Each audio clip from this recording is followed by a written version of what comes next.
तो तेरे नाम लिखूंगा प्यासी। नमस्कार दोस्तों, मैं छोटू लाल सैनी, व्याख्याता CDRK सैनी बीएड क्लासेज में आप सभी का हार्दिक स्वागत है, अभिनंदन है। आप सभी मेरे YouTube चैनल पर अच्छा सहयोग कर रहे हैं, तो आप सभी को बहुत बहुत धन्यवाद। और हम अध्ययन कर रहे हैं समावेशी विद्यालय का निर्माण। तो देखिए, जो समावेशी विद्यालय का निर्माण है, इस पेपर के अंतर्गत आज हम विशेष शिक्षा, जिसे हम विशिष्ट शिक्षा भी कहते हैं, तो विशेष शिक्षा, विशिष्ट शिक्षा क्या है और इसके क्या उद्देश्य हैं, क्या लक्ष्य हैं। तो आज हम विशेष शिक्षा, विशिष्ट शिक्षा एवं विशेष और विशिष्ट शिक्षा के लक्ष्य, उद्देश्यों के बारे में विस्तार से अध्ययन करेंगे। तो यदि आपने अभी तक मेरे चैनल को सब्सक्राइब नहीं किया है तो शीघ्र सब्सक्राइब कर ले और पास ही बने बेल आइकन के बटन को भी दबा देवे, तो जब भी मेरे द्वारा मेरे YouTube चैनल पर वीडियो अपलोड की जाती है तो आपके उनके नोटिफिकेशन मिल सके और आप अच्छा ज्ञान प्राप्त कर सके। तो आइए अब देखते हैं CDRK सैनी बीएड क्लासेस पर विशेष शिक्षा, विशिष्ट शिक्षा के बारे में एवं विशेष शिक्षा, विशिष्ट शिक्षा के उद्देश्यों और लक्ष्यों के बारे में। विशेष शिक्षा, जिसे हम विशिष्ट शिक्षा के नाम से भी जानते हैं, तो कुछ बालक सामान्य बालकों की तुलना में भिन्न होते हैं। देखिए, जो सामान्य बालक होते हैं उनकी तुलना में जो कुछ समाज में बालक भिन्न होते हैं, अलग होते हैं, उनमें कुछ विशिष्टताएं होती है। भिन्नता, विशिष्टता के कारण उनमें कार्य करने में अक्षमता, यानी कि देखिए, सामान्य बालकों की तुलना में अगर किसी अन्य बालकों में भिन्नता है तो उनमें क्या होता है, कार्य करने की अक्षमताएं, न्यूनताएं, यानी शरीर में कमी हो सकती है। वो शारीरिक रूप से दिव्यांग हो सकता है, विकलांग हो सकता है, मानसिक रूप से विकृत भी हो सकता है। शारीरिक क्रियाएं, देखिए, जो विशिष्ट बालक होते हैं या विशेष बालक होते हैं, उनमें शारीरिक क्रियाओं संबंधी तथा शिक्षा प्राप्त करने में बाधा उत्पन्न होती है। देखिए, सामान्य बालकों की तुलना में जो बालक भिन्न होते हैं, विशिष्ट होते हैं, उनमें कई प्रकार की बाधाएं उत्पन्न होती है, चाहे वो शारीरिक क्रियाओं से संबंधित हो या शिक्षा प्राप्त करने से संबंधित हो। इसके बाद देखिए, जिसके कारण इन बालकों को विशिष्ट श्रेणी में, पिछड़ेपन की श्रेणी में या विशेष श्रेणी में रखा जाता है। यानी कि जिन बालकों में सामान्य बालकों की अपेक्षा भिन्नता होती है, इस प्रकार के बालकों को विशिष्ट श्रेणी में रखा जाता है या पिछड़ेपन की श्रेणी में रखा जाता है या विशेष श्रेणी में रखा जाता है। अतः इस प्रकार के बालकों को विशेष शिक्षा की आवश्यकता होती है। विशेष शिक्षा मतलब विशिष्ट शिक्षा की आवश्यकता होती है। विशेष शिक्षा यानी कि विशिष्ट शिक्षा विशेष कक्ष में विशेष अध्यापक के द्वारा विशेष संसाधनों, यंत्रों के माध्यम से प्रदान की जाती है। विशेष शिक्षा को विशिष्ट शिक्षा भी कहा जाता है। जो देखिए, विशिष्ट बालक होते हैं या सामान्य बालकों की तुलना में भिन्नता वाले जो बालक होते हैं, उनको विशेष शिक्षा यानी विशिष्ट शिक्षा विशेष कक्ष में, विशिष्ट कक्ष में विशेष अध्यापक के द्वारा एक अलग ही उनकी ट्रेनिंग होती है। ऐसे अध्यापकों की जो विशेष शिक्षा में डिग्री हासिल किए हुए होते हैं, इस प्रकार के अध्यापकों द्वारा संसाधनों, यंत्रों के माध्यम से शिक्षा प्रदान की जाती है। ये जो विशेष शिक्षा है, जिसे हम विशिष्ट शिक्षा भी कहते हैं, तो विशेष शिक्षा बोले या विशिष्ट शिक्षा बोले तो इसका क्या उद्देश्य है, यानी विशेष शिक्षा का क्या उद्देश्य है या विशिष्ट शिक्षा का क्या उद्देश्य है। तो इसमें पहला उद्देश्य देखिए, विशिष्ट बालकों की शिक्षा व्यवस्था करना। देखिए जो विशिष्ट बालक होते हैं उनकी शिक्षा व्यवस्था करना विशिष्ट शिक्षा का प्रथम लक्ष्य होता है। कि जो विशिष्ट बालक है, जो सामान्य बालकों से भिन्न है, ऐसे बालकों की शिक्षा व्यवस्था करना, उनको आगे बढ़ाना और शिक्षा के क्षेत्र में नव उन्नति प्रदान करना विशिष्ट शिक्षा का प्रथम लक्ष्य है, प्रथम उद्देश्य है। नंबर 2 है विशिष्ट बालकों में आत्मविश्वास का विकास। देखिए आप सभी जानते हैं जो विशिष्ट बालक होते हैं उनको एक समाज में या परिवार में एक हाशिए पर धकेल दिया जाता है, और हाशिए पर धकेले गए बालकों को यदि फिर से उठाकर शिक्षा के क्षेत्र में ले आया जाए तो अपने उनमें एक आत्मविश्वास की जागृति होती है कि हम भी बालक हैं और हम भी शिक्षा प्राप्त कर सकते हैं और जीवन में आगे बढ़ सकते हैं। तो उनमें आत्मविश्वास को बढ़ाने का कार्य जो हमारी विशिष्ट शिक्षा है, विशेष शिक्षा है, वो करती है।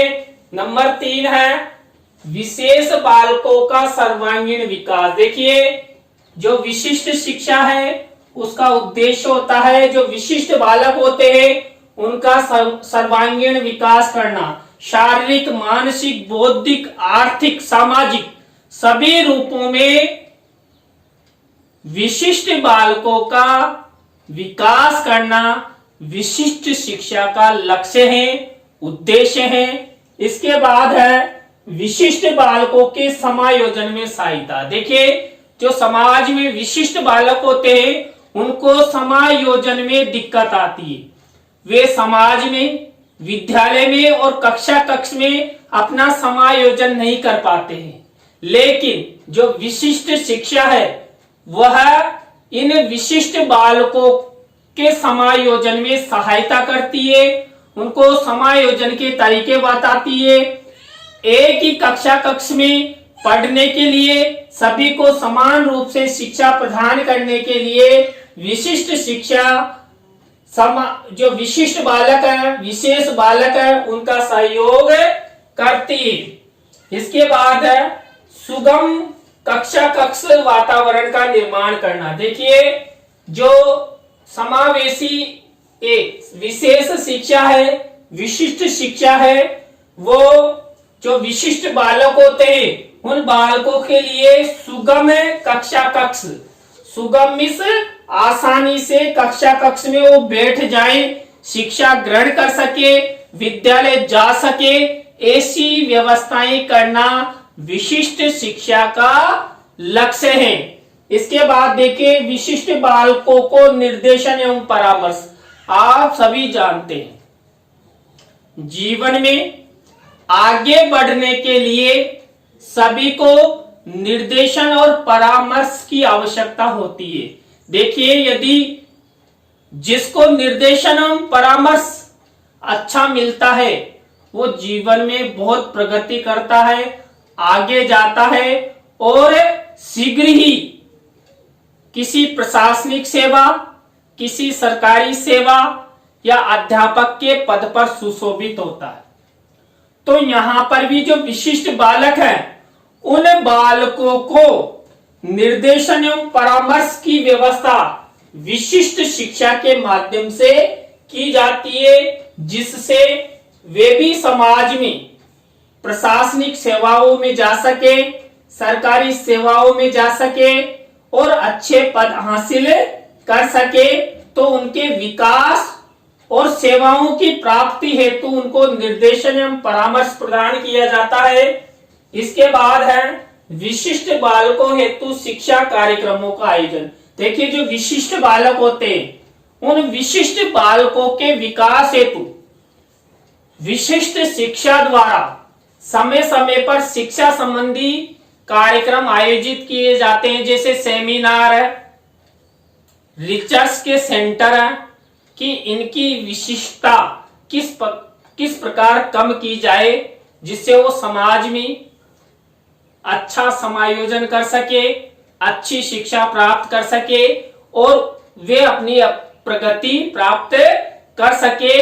तो जो विशिष्ट शिक्षा है उसके द्वारा विशिष्ट बालकों के संदर्भ में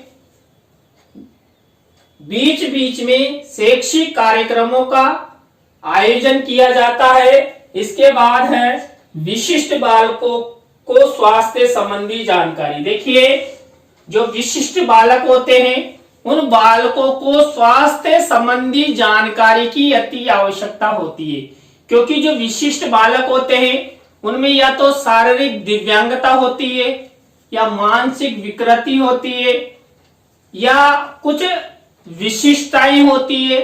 तो उन बालकों की विशिष्टताओं को न्यून करने या किसी भी प्रकार की स्वास्थ्य संबंधी जो परेशानी है, समस्या है, उनको दूर करने के लिए विशिष्ट शिक्षा के माध्यम से विशिष्ट बालकों को स्वास्थ्य संबंधी जानकारी प्रदान की जाती है। इसके बाद है विशिष्ट बालकों के माता पिता अभिभावकों में जागरूकता। देखिए, विशिष्ट बालकों को समाज में एक हाशिए पर धकेल दिया जाता है, लेकिन माता पिता को जागरूकता प्रदान कर, अभिभावकों को जागरूकता प्रदान कर, जो उनके संरक्षक है उनको जागरूकता प्रदान कर, जो विशिष्ट शिक्षा है वो उनको समाज के हाशिए से उठाकर वापस शिक्षा प्राप्ति की ओर अग्रसर करने, उन्नति करने, विकास करने में सहयोग प्रदान करती है विशिष्ट शिक्षा। यानी कुल मिलाकर जो माता पिता और अभिभावक है उनको कहती है कि ये जो विशिष्ट बालक है ये भी सामान्य बालकों के समान ही है, इनको भी आप शिक्षा दिलवाएं, इनका पालन पोषण करें। पालन पोषण करने के क्या तरीके होने चाहिए, इन सब बातों के लिए उनके माता पिता और अभिभावकों को जागरूक किया जाता है विशिष्ट शिक्षा के द्वारा। इसके बाद देखिए, विशिष्टता के आधार पर उपचारात्मक व्यवस्था। देखिए, जो विशिष्ट बालक होते हैं उनमें विशिष्टता अलग अलग होती है, किसी में शारीरिक संबंधी, किसी में मानसिक संबंधी, किसी में विकलांगता संबंधी, किसी में मांसपेशीय संबंधी, किसी में मेरुदंडीय वक्रीय, किन्हीं में पैरालाइसिस संबंधी। कई प्रकार की विशिष्टताएं अलग अलग होती है, किसी में 10% होती है, किसी में 40% होती है, किसी में 90% होती है। तो उनके आधार पर उनकी जो विशिष्टता है उनको देखते हुए ही उनके उपचारात्मक व्यवस्था उनकी विशिष्ट शिक्षा द्वारा प्रदान की जाती है।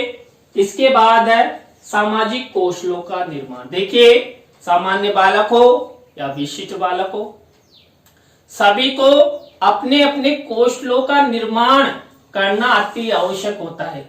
कौशलों के निर्माण के द्वारा ही समाज में, किसी कार्यालय में, किसी प्रशासनिक सेवा में, किसी नौकरी में अच्छा विकास, अच्छा व्यक्तित्व तभी कमाया जा सकता है जब उसमें कौशलों का विकास होगा। चाहे कौशल हस्त कौशल हो या वाचन कौशल हो या कार्य करने संबंधी कौशल हो, इन सब कौशलों का विकास अति आवश्यक है। तो यहाँ पर भी जो विशिष्ट शिक्षा है वो विशिष्ट बालकों के कौशलों के निर्माण में सहयोग प्रदान करती है। इसके बाद व्यवसायों में प्राथमिकता। देखिए, जो विशिष्ट बालक होते हैं वो अपना और अपने परिवार का पालन पोषण ठीक से नहीं कर पाते।